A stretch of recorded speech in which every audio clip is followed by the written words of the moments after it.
تعالى وبركاته. وعليكم السلام ورحمة الله تعالى. نحمده ونصلي ونسلم على رسوله الكريم وآله وصحبه الكرام أجمعين ومن تبعهم بإحسان إلى يوم الدين.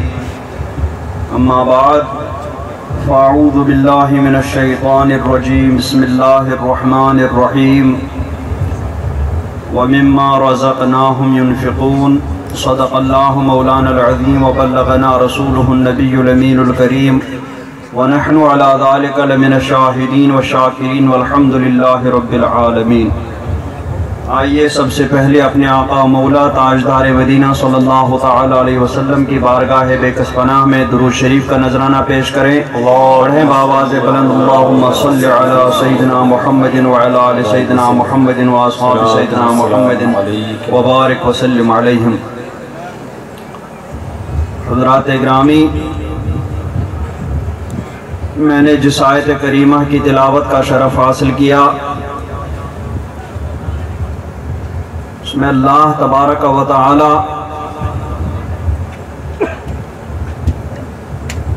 پرہیزگاروں کی صفات بیان کرتے ہوئے ارشاد فرماتا ہے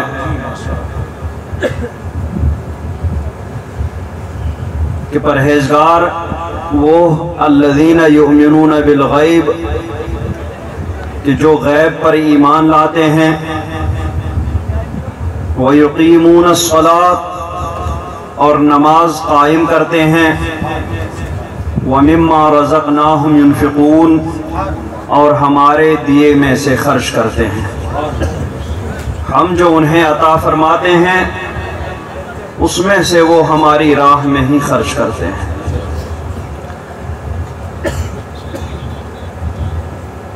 دنیا میں جو کچھ ہے وہ سب کچھ اللہ تبارک و تعالی کا ہے. وہی سب کا خالق ہے، سب کا مالک ہے. وہ چاہے تو اس عالم اسباب میں سارے سبب ختم کر کے براہ راست بندوں تک پہنچائے، بندوں کا بیچ میں واسطہ ختم کر دے. حاجت مند کی حاجت براہ راست پوری فرما دے بغیر بندوں کے واسطے. لیکن یہ اس کا کرم ہے کہ بندوں کو اپنی نعمتوں سے نوازتا ہے، بندوں کو علم کی دولت عطا فرماتا ہے. وہ چاہے تو خود ہی سب کے سینوں کو علم سے بھر دے، لیکن وہ اپنے مخصوص اور منتخب بندوں کو پہلے مختلف دولتوں سے نوازتا ہے، مختلف نعمتوں سے نوازتا ہے، اور پھر انہی کو حکم فرماتا ہے کہ تم ان نعمتوں کو، ان دولتوں کو میری ہی راہ میں خرچ کر دو.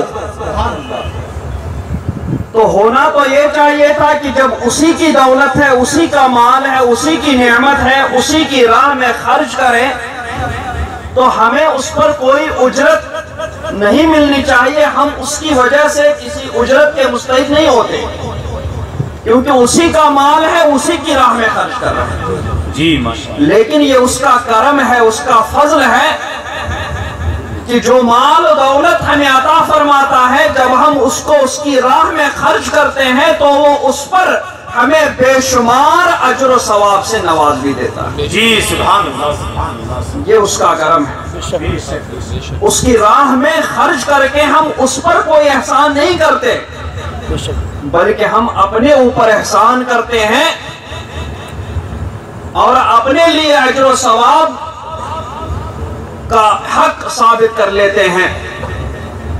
اور پھر جتنا زیادہ ہم اس کی راہ میں خرچ کرتے ہیں، اللہ تبارک و تعالی اتنا ہی زیادہ ہمارے مال و دولت میں، ہمارے علوم و فنون میں اضافہ فرما دیتا ہے.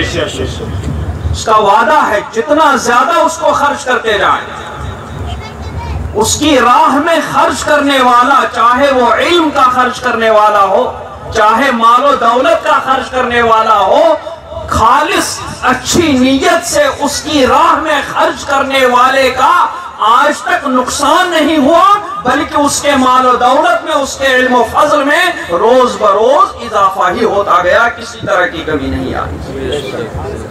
ایک بات۔ دوسری بات، کل پرسوں ہی حضرت سیدنا عثمان غنی رضی اللہ تبارک و تعالی عنہ کا عرس مبارک گزرا۔ حضرت سیدنا عثمان غنی رضی اللہ تبارک و تعالی عنہ نے ہمیں یہ درس دیا کہ زہد اور تقوی اور پرہیزگاری کی صفت اللہ تبارک و تعالی نے جو بیان فرمائی ہے، متقی پرہیزگار کا معنی صرف وہی نہیں کہ دنیا چھوڑ کر کے کنارے ہو جاؤ اور زاہد و پارسا بن جاؤ، بلکہ رب العالمین نے خود قرآن پاک میں جو متقین کی صفت ارشاد فرمائی ہے تو یہ فرمائی ہے کہ وہ غیب پر ایمان بھی لاتے ہیں اور نماز بھی قائم کرتے ہیں اور ہمارے دیے ہوئے رزق میں سے خرچ بھی کرتے ہیں، ہمارے دیے ہوئے مال میں سے خرچ بھی کرتے ہیں، ہمارے دیے ہوئے علم میں سے خرچ بھی کرتے ہیں۔ تو زہد و تقوی یہ نہیں ہے کہ دنیا سے دور ہو کر کے پھر زہد و تقوی اختیار کیا جائے، بلکہ دنیا کو حاصل کر کے اس کو اللہ تبارک و تعالیٰ کی راہ میں خرچ کیا جائے۔ یہی اللہ تبارک و تعالیٰ نے قرآن پاک میں متقین اور زاہدوں کی صفت بیان فرمائی۔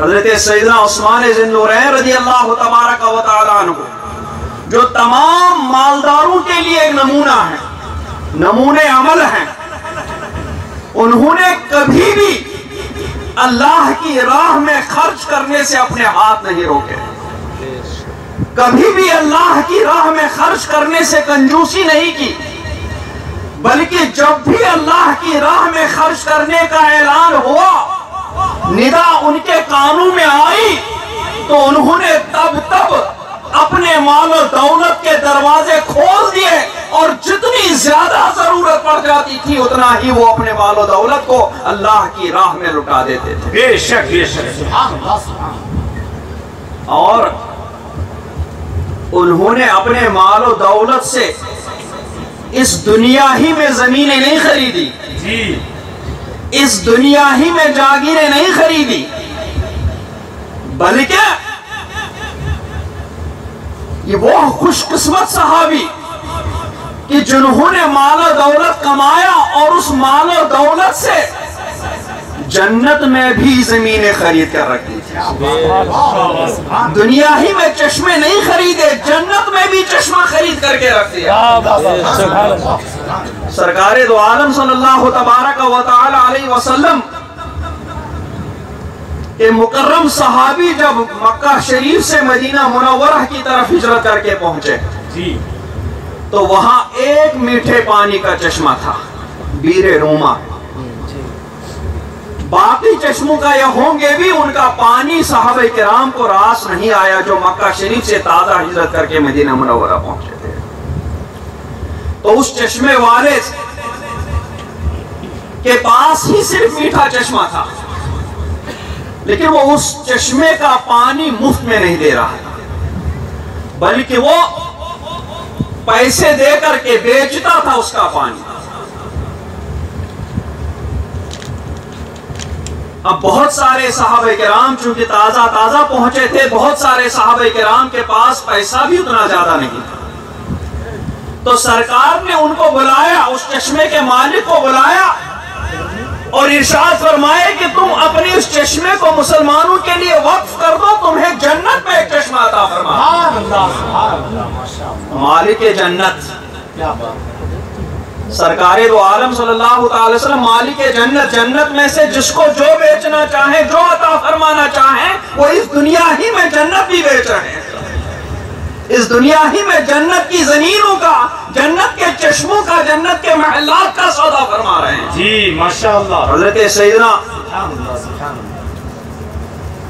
اس بیر روما کے مالک سے جب سرکار نے کہا کہ اس چشمے کو مسلمانوں کے لیے وقف کر دو، اس وقت مسلمانوں کو میٹھے پانی کی سخت ضرورت ہے، بہت سارے غریب غربا ہیں وہ پانی خرید نہیں پاتے، کہ اس چشمے کے مالک نے کہا حضور میرے پاس کمائی کا یہی ایک ذریعہ ہے، اگر میں اس چشمے کو وقف کر دوں گا تو میرا اہل و عیال فاقے سے مر جائے گا، فاقے کی نوبت آ جائے گی۔ اس کے کہہ کر کے وہ سرکار کی بارگاہ سے چلے گئے۔ حضرت سیدنا عثمان ذی النورین رضی اللہ تبارک و تعالی عنہ کو پتا چلا کہ سرکار نے اس چشمے والے سے ایسا ایسا فرمایا، تو سیدھے اس بیر روما کے مالک کے پاس پہنچے اور اس مالک سے منہ مانگی قیمت پر وہ چشمہ خرید لیا۔ بعض علماء فرماتے ہیں 35,000 درہم میں اس سے وہ چشمہ خرید لیا، اور خریدنے کے بعد سرکار کی بارگاہ میں پہنچے اور عرض کی یا رسول اللہ صلی اللہ تعالیٰ علیہ وسلم، آپ نے اس چشمے کے مالک کے سامنے وہ آفر رکھا تھا کہ اگر دنیا میں تم یہ چشمہ مسلمانوں کے لیے وقف کر دو تو جنت میں میں تمہیں اس سے بھی بہتر چشمہ عطا فرما دوں گا۔ یا رسول اللہ یہ آفر یہ صرف اس چشمے کے مالک تک کے لیے ہی تھا، ابھی باقی ہے یا یہ آفر ختم ہو گیا؟ سرکار نے فرمایا یہاں آفر ختم ہونے والے نہیں ہوتے ہیں، یہاں آفر رہتے ہیں ہمیشہ ہمیشہ کے لیے۔ تو سیدنا عثمان ذی النورین رضی اللہ تبارک و تعالی عنہ نے عرض کی یا رسول اللہ میں نے وہ چشمہ خرید لیا، اور میں وہ چشمہ آپ گواہ رہے سارے مسلمانوں کے لیے وقف کر دیتا ہوں، آج سے اس چشمے سے جو مسلمان پانی لینا چاہے مفت بلا قیمت اس چشمے میں سے پانی لے سکتا ہے۔ سرکار نے فرمایا عثمان تمہیں جنت میں اس سے بھی بہتر چشمہ تھا۔ نعرہ تکبیر، نعرہ رسالت، مسلک اعلیٰ حضرت، جلوہ حضور تاج الشریعہ۔ یہ حضرت سیدنا عثمان ذی النورین رضی اللہ تبارک و تعالی عنہ کا مال تھا، کیا بات ہے، دنیا ہی میں چشمہ خرید لیا۔ پھر ایک وقت اور آیا جیش اسرت، اس کو قرآن پاک نے جیش اسرت سے تعبیر فرمایا۔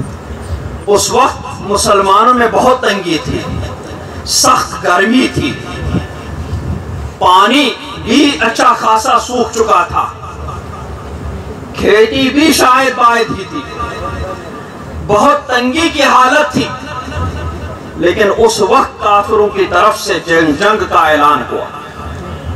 تو اس وقت سرکار نے اعلان فرمایا کہ من جہز جیش الاسرت فلہ الجنہ، کہ جو اس تنگی کے لشکر کو تیار کر دے اس کے لیے جنت ہے۔ تو حضرت سیدنا اس وقت سرکار دو عالم صلی اللہ تعالی وسلم نے ندا فرما دی۔ حضرت عبد الرحمن ابن عوف رضی اللہ تعالیٰ عنہ وہ اپنا آدھا مال لے کر کے سرکار کی بارگاہ میں پہنچے۔ حضرت سیدنا فاروق اعظم وہ آدھا مال لے کر کے سرکار کی بارگاہ میں پہنچے۔ حضرت سیدنا صدیق اکبر وہ اپنا پورا مال لے کر کے سرکار کی بارگاہ میں پہنچے، لیکن ابھی اتنا مال جمع نہیں ہو پا رہا تھا کہ اس سے ایک لشکر کو تیار کر دیا جائے۔ سرکار نے فرمایا من جہز جیش الاسرت فلہ الجنہ، جو اس لشکر کو تیار کر دے اس کے لیے جنت ہے۔ حضرت سیدنا عثمان ذی النورین رضی اللہ تبارک و تعالی عنہ مال ہو ایسا، دل ہو ایسا کہ باہر مال کے خزانے ان کے ہاتھوں کی ملکیت میں تھے، لیکن دل میں مال کی محبت کا ایک ذرہ بھی ان کے اندر نہیں تھا۔ کیا بات، دل میں صرف اس مال کو عطا فرمانے والے پروردگار عالم کی محبت بسی ہوئی تھی، اور باہر کروڑوں کے مالک۔ تو حضرت سیدنا عثمان ذی النورین رضی اللہ تبارک و تعالی عنہ نے اس وقت جب سرکار نے ندا لگائی کہ جو اس لشکر کو تیار کر دے اس کے لیے جنت، حضرت سیدنا عثمان ذی النورین رضی اللہ تبارک و تعالی عنہ نے اپنا مال اٹھا کر کے سینکڑوں اونٹ اور گھوڑے اور لشکر تیار کر کے سرکار کی بارگاہ میں پہنچا۔ سبحان اللہ، مع ساز و سامان کے، مع تمام اخراجات کے، اور پھر جب لشکر کے اچھے خاصے حصے کو حضرت سیدنا عثمان نے تیار کیا پھر 1000 دینار کی تھیلی لے کر کے خود سرکار کی بارگاہ میں پہنچے، اور وہ 1000 کے دینار کی تھیلی سرکار کی گود شریف میں ڈالی۔ سرکار دو عالم صلی اللہ تعالی علیہ وسلم ان دیناروں کو الٹ پلٹ رہے تھے اور ارشاد فرماتے جا رہے تھے، ما ضر عثمان ما عمل بعد هذا اليوم، آج کے بعد عثمان جو بھی کریں گے کسی بھی چیز سے ان کو کوئی نقصان نہیں پہنچنے والا ہے۔ سبحان اللہ سبحان اللہ حضرت، بہت اچھا ماشاءاللہ۔ آج کے بعد کسی عمل سے کسی بھی کام سے حضرت سیدنا عثمان کو کوئی نقصان نہیں پہنچنے والا۔ سبحان اللہ سبحان اللہ تو یہ مال و دولت ماشاءاللہ، اللہ تبارک و تعالی ہی کا دیا ہوا ہے، بے شک بے شک۔ اس لیے اپنے پاس روکنے کے بجائے جتنا ہو سکے اسی کی راہ میں اس کو خرچ کر کے رکھیں۔ سبحان اللہ سبحان اللہ، اپنے پاس روکیں گے قیمت پڑے گی، اپنے پاس روکیں گے ریڑ پڑیں گے، اپنے پاس روکیں گے غائب ہو جائیں گے، چوری کا خطرہ، یعنی اپنے پاس روکیں گے تو آپ کا سارا سکون اور آپ کا سارا چین ہو جائے گا، اور بعد میں بھی وعدہ نہیں ہے کہ یہ آپ کے پاس بعد میں محفوظ رہے گا۔ بینک میں بھی جمع کریں گے تو بینک کے دیوالیہ ہونے کا خطرہ، بینک میں جمع کریں گے تو وہاں بھی کچھ نہ کچھ ہونے کا خطرہ، لیکن اگر یہی مال و دولت اللہ تبارک و تعالیٰ کی راہ میں خرچ کر کے اس کے پاس قرض حسن کے طور پر رکھا جائے گا تو وہ مال اگر ایک بیج ہوگا، وہی بیج قیامت کے دن ایک تناور درخت کا یا کرتا ہوگا، وہی تناور درخت، وہی مال جو اتنا زیادہ ہو چکا ہوگا، قیامت کے دن اللہ تبارک و تعالیٰ اسی کو ہماری نیکیوں کے پلڑے میں ڈال کر کے ہماری نیکیوں کی وجہ سے ہمیں پھر اپنی رحمت سے جنت میں داخل کرے۔ سبحان اللہ سبحان اللہ۔ یہاں اس کے ساتھ کچھ بھی ہونے کا خطرہ ہے، لیکن اس کی راہ میں خرچ کریں گے تو وہ وہاں محفوظ رہے گا، وہاں کسی بھی چیز کا خطرہ نہیں ہوگا، اور وہ مال وہاں ہمیں فائدہ پہنچائے گا جہاں ہمیں اس کے فائدے کی بہت زیادہ ضرورت ہوگی، بہت سخت ضرورت ہوگی، یعنی قیامت کے دن وہ ہمیں بہت فائدہ پہنچا دے گا۔ تو اللہ کی راہ میں جس طریقے سے ہو کے خرچ کرنا، اور اللہ کا وعدہ ہے اگر تم میری راہ میں خرچ کرو تو تمہیں کمی کا خوف ہی مت رکھو، اس کی راہ میں خرچ کر کے بھول جاؤ، پھر وہ دیتا رہے گا۔ لئن شکرتم لازیدنکم، اگر تم اس مال کا شکر ادا کرو گے تو میں اس میں اضافہ کرتا رہوں گا، اور ضرور اضافہ کرتا رہوں گا۔ اور مال کا شکر یہی ہے کہ اس کو اللہ تبارک و تعالیٰ کی راہ میں خرچ کر دیا جائے، اس کی زکوٰۃ ادا کی جائے، اس کا صدقہ دے دیا جائے، اور جہاں جہاں جس میدان میں مسلمانوں کو ضرورت ہو اس میدان میں مسلمانوں کو دے دیا جائے گا، مسلمانوں کو خلوص نیت کے ساتھ دینا، اور مسلمانوں کو جس چیز کی ضرورت ہے اس ضرورت کو پورا کرنا، یہ اللہ تبارک و تعالیٰ کی راہ میں اس مال کا خرچ کرنا ہوا۔ یہاں آپ بظاہر اس کو دے رہے ہیں، لیکن وہ حقیقت میں آپ اللہ تبارک و تعالیٰ کے ہاتھ میں دے رہے ہیں، اور وہ اس کے پاس محفوظ ہے۔ تو حضرت سیدنا عثمان ذی النورین رضی اللہ تبارک و تعالی عنہ نے ہمیں درس دیا کہ تم اگر مال و دولت کماؤ تو اس سے صرف یا دنیا ہی میں چیزیں حاصل مت کرو، بلکہ اس کے ذریعے تم جنت میں بھی چیزیں یہی دنیا ہی میں بک کر کے چلے جاؤ۔ اللہ تبارک و تعالی ان کے صدقے میں ہمارے مال و دولت میں خوب اضافہ فرمائے، خوب خیر و برکت فرمائے، اور انہی کے نقش قدم پر چلا کر کے ہمیں اپنی راہ میں خرچ کرنے کی بیش از بیش توفیق عطا فرمائے، اور خلوص نیت کی توفیق عطا فرمائے، ہمارے دین و ایمان کی جان مال کی عزت آبرو کی حفاظت فرمائے، ہمیں اپنے محبوبوں کے نقش قدم پر چلنے کی توفیق رفیق عطا فرمائے۔ مسلک اہل سنت و جماعت جس کو پہچان کے لیے مسلک اعلیٰ حضرت کہا جاتا ہے، اسی پر ہمیں چلنے کی توفیق عطا فرمائے، اسی پر ہمارا خاتمہ فرمائے، اور اسی پر ہمارا حشر فرمائے۔ وصلی اللہ تعالی علی خیر خلقہ محمد وعلی آلہ وصحبہ اجمعین برحمتک یا ارحم الراحمین۔